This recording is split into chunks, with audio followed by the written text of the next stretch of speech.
एक तरफ कोई बोलता है नोट्स मत बनाओ एंड दूसरी तरफ बोलते हैं कि जितना ज़्यादा नोट्स बनाओगे उतना ज़्यादा अच्छा है। और अब तीसरी कंफ्यूजन, कोचिंग के नोट्स की पीडीएफ तो मिल ही जाती है, तो फिर नोट्स बनाने की जरूरत ही क्या है? अब आखिर हम करें तो करें क्या, नोट्स बनाएं या ना बनाएं? एंड अगर नोट्स बनाने हैं तो किस तरीके से बनाएं? नोट्स बनाने का बेस्ट तरीका क्या है जिससे कम से कम समय में रिवीजन हो सके एंड आपका एफर्ट्स भी कम लगे? तो अगर आपके भी ये सारे डाउट हैं तो this video is for you and इस वीडियो को ध्यान से देखना एंड तक। एंड ये खाली आपके डाउट नहीं है, ये हर समय पे एक स्टूडेंट के डाउट होते हैं एंड ये मेरे भी डाउट थे। बस फर्क इतना है, मुझे कोई बताने वाला नहीं था, बट आपके लिए मैं हूँ।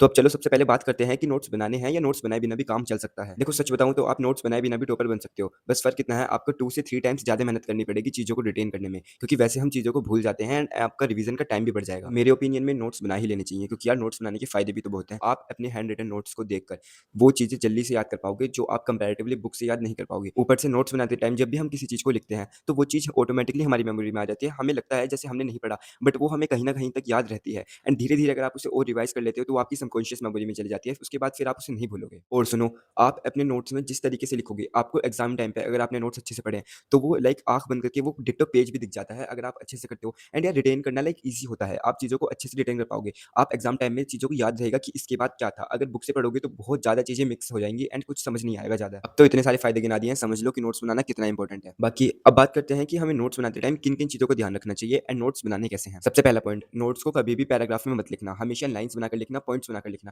क्योंकि बहुत सारे सब्जेक्ट्स में जैसे कि लाइक एसएसटी में तो आपको खाली पॉइंट्स लिखने के ही मार्क्स मिलते हैं। अगर पैराग्राफ लिखते हो तो उसके नंबर मिलते भी नहीं है एंड पैराग्राफ लिखने में फिर वही वाली बात आ जाती है जैसे आप बुक में लिख रहे हो, वो मिक्स एंड मैच हो जाती है सारी चीजें। पॉइंट्स लिखोगे तो एक एक पॉइंट क्लियरली याद रहेगा। अब एक और टिप सुनो, आपने फॉर एग्जांपल कोई भी टॉपिक लिखा एंड उस टॉपिक के अंदर आपने जितने भी पॉइंट्स लिखे हैं उसे काउंट करके पेंसिल से साइड में पॉइंट डाल दो कि इसमें मेरे 8 पॉइंट्स हैं या इस टॉपिक के अंदर मैंने 9 पॉइंट्स लिखे हैं। तो एग्जाम में आपको याद रहेगा, अरे मैंने 9 पॉइंट याद रखे थे बट मैं अभी 8 ही लिखा हूँ। एंड वो एक को आपको याद आने की चांसेस ज्यादा है कंपैरेटिवली। अगर आप याद ही नहीं करोगे कि कितने पॉइंट्स हैं तो आपको लगेगा कि मैंने सब लिख दिया। नेक्स्ट, आपको नोट्स हमेशा कीवर्ड्स के फॉर्म में बनाने हैं। आपको लाइक ऐसा भी नहीं है कि आप पूरे डिट्टो डिट्टो लाइन लिखे जा रहे हो। बाकी नोट्स आप जितने ज़्यादा क्रिस्प, जितने ज़्यादा छोटे बनाओगे उतना ज़्यादा रिवीजन करने में फ़ायदा होगा। अब आपको अपने नोट्स में कुछ ऐसी इंपॉर्टेंट चीज़ें अंडरलाइन कर लेनी है जिन्हें आप बार-बार भूल जाते हो। जैसे मैं पहले बहुत बार बता चुका हूँ कि आपको एक्टिव रिकॉल मेथड के थ्रू करना है एंड जिन्हें आप भूल जाते हो आपको उन्हें अंडरलाइन कर लेनी है। अब एक और बात समझो कि नोट्स मेकिंग खाली एक दिन का प्रोसेस नहीं है, ये पूरे साल का प्रोसेस है। आपके नोट्स में किया गया हर एक अपडेट आपके नोट्स को बेसिक से एकदम गोल्डन लेवल तक ले जा सकता है। एंड आपको आपके नोट्स में क्वेश्चंस भी ऐड करने चाहिए। अब क्वेश्चन कौन से ऐड करने चाहिए? आपको सारे क्वेश्चंस ऐड नहीं करने चाहिए। आपका टीचर जो भी क्वेश्चन कराएंगे,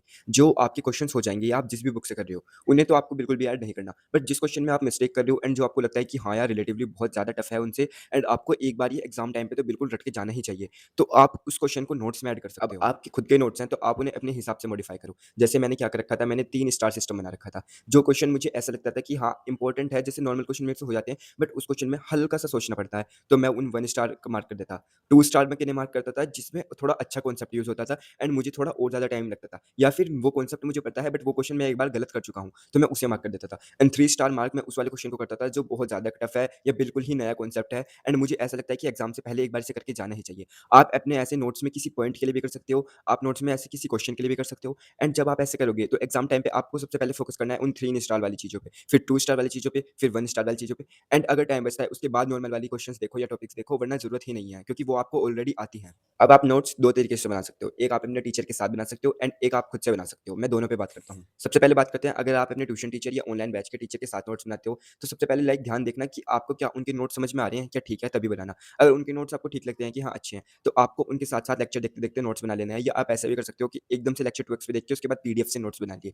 लेकिन आपको ज़रूर बनाने हैं, आपको ऐसा नहीं है कि आप पीडीएफ ही पढ़ो। इसका रीज़न ये है कि जैसे ही क्लास खत्म होएगी फिर जितना भी कॉन्सेप्ट या जितने भी टॉपिक सर ने पढ़ाए हैं, उनको आपको एक बार एनसीईआरटी से पढ़ना है एंड एनसीईआरटी में जो भी एक्स्ट्रा चीज़ें मिलती हैं, उनका आपको वैल्यू एडिशन करना है अपने नोट्स में। अब ये जो आपके कॉम्प्रिहेंसिव नोट्स तैयार हुए हैं, इसमें आपकी एनसीईआरटी भी कवर हो जाएगी एंड साथ में जितने भी सर की एक्स्ट्रा डिटेल्स या जो सर के नोट्स हैं, वो भी कवर हो जाएँगे। अब आपको बस एक चीज़ करने की ज़रूरत है कि आपको एक्टिव रिकॉल मेथड के थ्रू चीज़ों को याद करना है। लाइक जो चीज़ें आप भूल जाते हो तो आप उसे मार्क कर लेना नोट्स में ही एंड बस इसके बाद ज़्यादा से ज़्यादा क्वेश्चन लगाओ एंड वो टॉपिक आपका बिल्कुल मास्टर हो जाएगा। अब अगर आप सर के साथ नोट्स नहीं बना रहे, तो आपको सामने एनसीईआरटी खोल के बैठनी है एंड सर जो-जो भी पढ़ा रहे हैं एंड सर जो एक्स्ट्रा चीज़ें बता रहे हैं, लाइक उनके नोट्स के बाद भी सर कुछ बोल के हमेशा चीज़ें बताते हैं। आपको वो साथ में एनसीईआरटी की साइड में जो जगह होती है, वहाँ लिख के चलना है। अब बाद में आपको बस एक बार अपनी एनसीईआरटी भी रीड कर लेनी है लेक्चर देखने के बाद। अब आपको इसके बाद बस अपने नोट्स बनाने हैं। नोट्स आप कहाँ से बनाओगे? जो सर का पीडीएफ है उसे खोल लेना सामने, एनसीईआरटी आप अपने सामने खोल लेना एंड एनसीईआरटी में जो आपने साइड में एक्स्ट्रा डिटेल्स लिखी हैं, जो सर ने मुँह से बोली थी बट नोट्स में नहीं है, वो भी लिख लाइक इन सबको मिला के आपको अपने खुद सब नोट्स बना लेने हैं एंड आप ये जो नोट्स बनाओगे इसके बाद आपको बस वही एक्टिव रिकॉल मेथड के थ्रू याद करना है, क्वेश्चंस लगाने एंड आप बिल्कुल मास्टर बन जाओगे। बाकी आपको और कौन से टॉपिक पर वीडियो चाहिए बता देना कमेंट्स में एंड मिलते हैं नेक्स्ट वीडियो में। तब तक के लिए पढ़ते रहो, हेल्दी रहो। Thank you.